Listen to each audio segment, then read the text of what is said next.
Each year, hundreds of animals are adopted at the Lewis and Clark Humane Society, but for some animals, it can take years to find their forever home.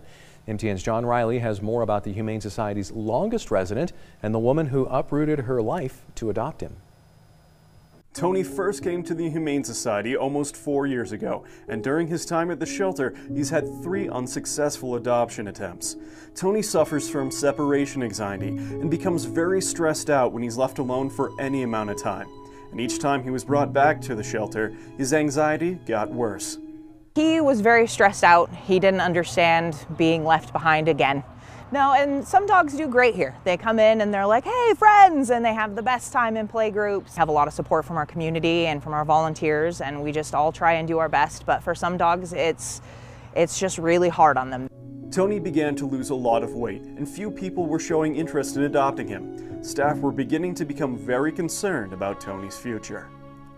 Then they got a phone call from Cassidy Cook of Bozeman, who was not only interested, but said she would do whatever it takes to do what was best for Tony, including moving to Helena.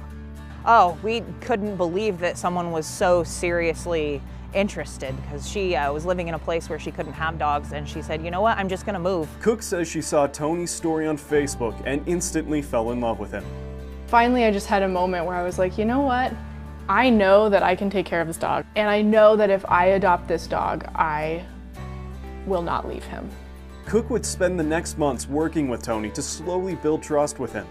It was just my way of trying my best to put some good out into the world.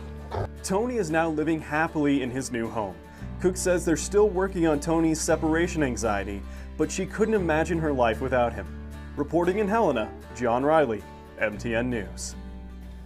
There are currently 28 dogs at the Humane Society that are looking for their forever homes.